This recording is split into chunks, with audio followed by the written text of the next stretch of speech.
Captains of Industry, brought to you by Airtel. Welcome back. You're watching Captains of Industries. Now, Redefine has extensive investments across 3 continents. We heard about it, Africa, Europe and also Australia. They own a series of high-end properties, including the fabulous mall of Rosebank, Canal Walk in Cape Town as well. Despite the turmoil that we've seen in European markets, they remain bullish about property in London and also in Germany, we were told, far from vulnerable. Listed on both the JSE and in London, Marc Wainer and his team have certainly redefined the property space. Our Captain of Industry tonight is the CEO of Redefine, and he stays with us in conversation. Tell us how it all comes together. I've just said you own the Mall of Rosebank, Canal Walk. How does that work? Not directly. When we started Redefine 11 years ago, it was what we called a hybrid. So we owned direct properties and we had stakes in other property companies, one of which was called Hyprop. And we ended up a year ago owning 45% of that company. After the latest deal they've done, it's just come down to 30%. So Hyprop was our vehicle for major regional shopping centres, and that's the vehicle through which we've built the stakes in Canal Walk, the Mall of Rosebank, Clearwater now, and places like that.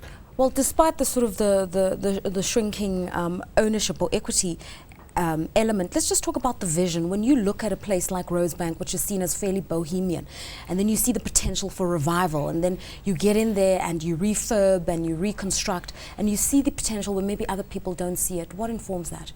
I think it's what's happening. One is in touch with the market, and you have a look. So if you look at Rosebank right now, there's a 70,000 square metre office block being constructed by Standard Bank as a head office. We are working with a major corporate, and I can't say the name, we're going to develop a 45,000 square metre office block for them in partnership with their pension fund. And there's a lot happening. Rosebank has always been very pedestrian friendly, very easy to work, good access. Gautrain helps. All these new office tenants coming in there. Then you look at the Mall of Rosebank, which has been there for a long time. Needs work. We've deliberately held back. We bought the Nedbank Garden site across the road 2 years ago. And in January we start work on extending the Mall of Rosebank to a 65,000 square metre regional shopping centre linked by a bridge, very much like Sandton City, Sandton Square. And it will benefit from all of the Standard Bank building alone should have 6,000 people working in it. I think what I'm trying to figure out is when you look at a space, a shell, bricks and mortar structure, and you say, you know what, that could be something. Well, I kind of start off and I mentor my people and I say, look at what's not there. So sometimes you're looking whether it's a vacant space or it's a building, a block of flats which can be converted to offices or offices to residential, or can you do something different with it? You're looking at an area. If you talk to people, you need to talk to people who live and work in an area because they'll tell you what they need. In one of our European shopping centres, it's quite a small one. We walked up and down, and we had 2 vacant shops, and I asked the lady who lived there, I said, what does this town need? And she said, a shoe shop. Believe it or not, it's a small town, it's called Siem, and there isn't a single shoe shop. So we went out and found a shoe retailer who would open. So talk to people. It's not for us to know what people want. People know better than us. You can do all kinds of market research and surveys, but at the end of the day, if you talk to people, and this is what I love doing, it's a part of my job. They'll tell you, I don't know where you live, but you probably say, I wish I had a Woolies or a something close to me. And if you have enough people doing that, you know it's going to work. I want to continue on this hubris, this identifying and tapping into the needs of people, because you were quoted in the media saying, I don't have an MBA, but I have an MBWA, which is management by walking around and talking to people. Is that something that leaders need to embrace? Absolutely. Moving beyond just the technical analysis of things. You know, not only leaders, people. Property, we have 197 people working for us, and I see all these people who understand technology pounding on their computers. I keep telling them, you can't buy or understand a property from a computer. You can understand numbers. If you go and you walk a mall, and I'm sure you've done it, you'll see people using this entrance but not that entrance. Why is this part of the centre not working and that part is? There's a reason, okay? Now, and the only way you're going to discover that is by walking around, okay? Like I say, walking around, kicking the bricks, and it doesn't apply only to to our businesses. I know one of my mentors, Eric Ellerin, when he had Ellerin's Furnishers, between him and his brother Sid, visited every single store, and they had 1,200 stores every year. Okay, go and talk to the staff, what's happening, why is the arrears in this branch higher than that branch in the same town? Reason for it. It's either people, it's merchandise, it's location, there's something. And you're not going to find that by sitting in a head office on a computer. Tell me about the journey that got you here, the moment, that eureka moment where you said, you know what, this is what I ought to do. I ought to be going into the property business, because apparently you had that epiphany fairly late in your life. No. No, what happened was my background is I don't have any degrees. I left school. I went to the army in those days, 9 months.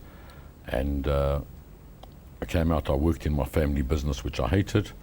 The business was sold, and I responded to an advert for a shopping centre manager, simply because, and it was South Africa's first shopping centre in Kempton City. I wanted a job where I wouldn't have to ask somebody, can I take my tea break between 11 and 12 instead of 10 to 11? I got you. So that led me into the property space, and somehow it was a question of a round peg in a round holder. I found my niche. I love it. It's an industry where you use every kind of skill. Today it's negotiation, it's design, it's dealing with people, it's marketing. So it encompasses a little bit of everything, and you never know what the day is going to bring. Yeah. So I'm passionate about it. I've been very lucky. I think I've been in the business a long time, but really, I really got into the business in a big way when I sold my business to Investec, because they weren't in property. That was in the mid-80s or thereabouts, and set up Investec Property Group. Then it became too corporate for me, and I left after 6 or 7 years. I was doing my own thing. In 1998, interest rates went to 25%. I was going bust. And one of the small A2 banks believed me when I said they should be buying listed properties. I went to work for them. With their demise, we took over. We started Madison. That was in 99, 2000. We listed Redefine, and from there it's history. Within that is a following your gut instinct, but also when the business was going bust, the survivalist mentality. Is that the way you are as a person? Absolutely. I think that I tell people I work 15 hours a day, because I might leave work, but my mind is working. I'm thinking, how can we do this? How can we do that? My wife gets aggravated because she keeps saying to me, what did I say? She talks to me, and I look and I have to repeat, because she thinks I'm not listening, and half the time I'm not. But she understands, and she's supportive. So I think there is a survival instinct. I think that I've always strived to do things differently. And as you say, I think that instinct plays a big part in what you do. So my first ever boss once taught me that sometimes it's more important to make the decision right than make the right decision. So you're not going to get it right every time, but once you've taken Integrity. it, fix it. Yeah.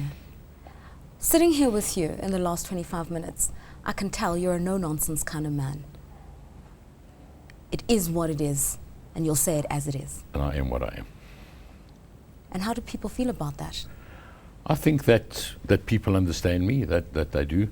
I think the one thing, I've never been in awe of a somebody, okay? Yeah. So when I first got in this business, if I went to see a Mr. Ellerin or whoever he might have been, I spoke to him as an equal. I wasn't humble. I always believed, maybe I was arrogant, I believed in my own ability, so I thought, I don't have to wine and dine people. But you know, sorry, it's a South African thing though, where people are confident, they are misconstrued as arrogant, just because you have a self-belief. I think that I'm confident, very confident about my industry. I know what I know, and usually I'm right. Or at least I like to believe I am.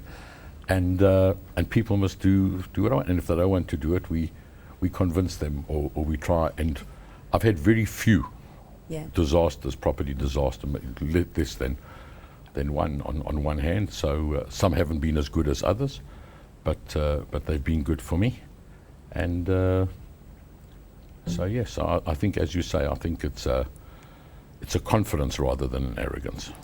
Your greatest love outside of property, your wife, your grandchildren, your children? The best. My very best. they're wonderful. But in case you don't know it, and everybody who's listening, I have the best children, the smartest children, the most clever grandchildren that anybody's got. Yeah. They're all wonderful. Each and every one of them is going to do much better than I've done. Yeah. Okay, Daniel, are you listening? And Pressure. and Kayla as well, because otherwise I'll be in trouble.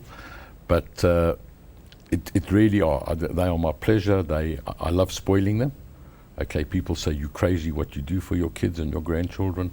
I don't think so. That's my total pleasure. Once a year I do a family holiday. I take children, because I have 5 children and stepchildren. Right. My wife and I were both, and one son, Yes. who's also in property, and also for the benefit of all. Does that keep you grounded? Oh, Family? very much so. He's my son. I'm very proud of. He's in property. He worked for us in London. He's going back to Australia. He's just completed a course at Harvard. See, Les, I got it in. And we're very, very proud of him and his achievements. And I just, for me, family is what it's all about. Yeah. Fortunately, I've been reasonably successful financially. I don't need more money. So I work for the pleasure that I can give my children and grandchildren. I do a family holiday once a year, 20 or 22 of us, grandchildren, son-in-laws, and spend a week or 10 days with all of them. That's my best. And when you're alone, away from your family, away from the business, reflecting on life, what are the thoughts running through your head? How did I get here? How did this happen to me? I'm a guy, I come from humble background. I never went to university, other than the University of Life. So I consider myself very, very fortunate that life has treated me the way it has. And I'm thankful for that. I think I owe a lot to my grandparents, my parents, who were basic people but taught me good values. Okay, so integrity, honesty, those kind of things are very important to me.